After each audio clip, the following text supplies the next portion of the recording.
A growing agricultural South, 1670 to the late 18th century. Today we are going to talk on one of 4 points of historical importance in the growing agricultural South of the 17th and 18th century in America. The first point of discussion is going to be the transatlantic slave trade, commonly known as triangular trade.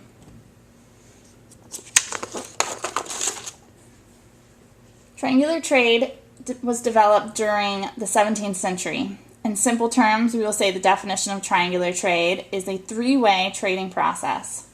Trade crisscrossed the northern and southern colonies, the West Indies, or the Caribbean and South America as we know it today, England, Europe, and Africa.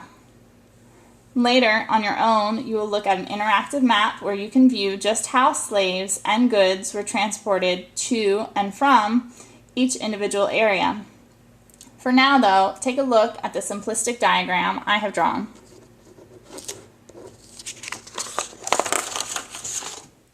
Here, I have taken triangular trade from the colony's perspective. Merchants in the colony sent goods, oftentimes rum, to trade for slaves in Africa. Then, these enslaved peoples were transported to the West Indies and sold for sugar and molasses.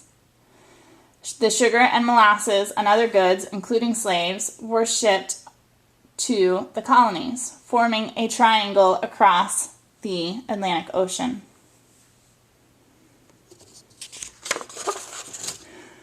There were 5 ways to end up as a slave in Africa. First was warfare, and I have this one starred as warfare produced the largest number of slaves. Winners of war gained the losers' people, and more often than not, they enslaved them. Second was kidnapping. Typically, this was women and children. With kidnapping, a monitor system was created in African villages. Watchtowers and trees were built, and something like a buddy system was commonplace. Third was private sale. This refers to the sale of children and wives. Children because of thoughts of them perhaps being evil, or wives not producing boys. Fourth, we have debt. If one was in debt, they may have to sell a wife or child into slavery to pay back that debt. And lastly, famine or natural disaster could put an African into slavery. One may have to sell part of or his entire family to survive. A key term that we need to keep in mind with triangular trade is what is called the Middle Passage.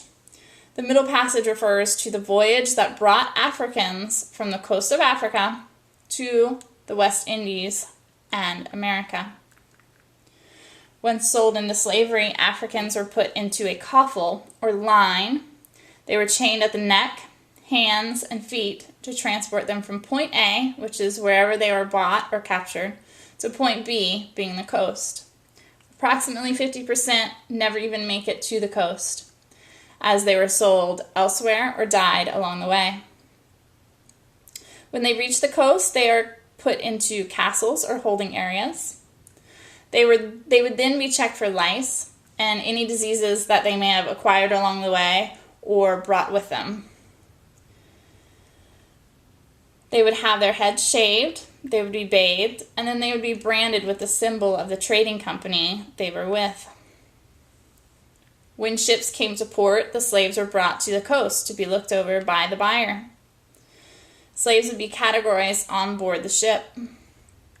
Typically, this was men on the bottom, women and children on top. All of them would be chained and kept in absolutely disgusting conditions, lying or sitting down for the majority of the journey. Many had never seen the ocean, let alone been on it for such a long voyage under such terrible conditions. Many of them are going to die from disease, which was rampant, and there are some instances of enslaved peoples committing suicide. There were tightly packed and loosely packed ships. Later you will see drawings of the interior of these ships. Obviously, the loosely packed ships had their benefits over those that were tightly packed. More space to move around leads to less disease spreading about.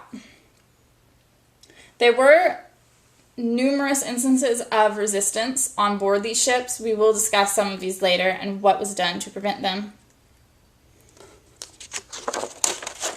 Once the ships arrived in the Americas, advertisements were posted around the docks and ports for the auctioning off of these enslaved peoples. Many would die while waiting to be sold. Slaves would be rebranded by the shipping company. So not only are they branded once by the trading company, but twice by the shipping company. They would be reshaved, bathed, and fed a substantial amount of food. They have been on board these ships oftentimes for months, and they need to bulk these slaves up for sale. Similar to the way we think of cattle being sold today. You want strong, fit, well-fed, healthy slaves. They were exercised so that they would appear to be stronger than perhaps they were. And then the auctions would take place, and there were two types. The first was what is referred to as a string auction, where owners or masters would pick from a string or chain line of the strongest lot of slaves available. Then there was a light of candle auction. This is oftentimes where the weaker or ill slaves were sold by light of candle. After the first string auction occurred, a light of candle auction would then be put into place, and the auction would continue until the candle goes out. Or there were auctions where a set group of slaves or individual slaves would be auctioned until an inch of the candle had burned out. Once the inch burned out, the auction would be over.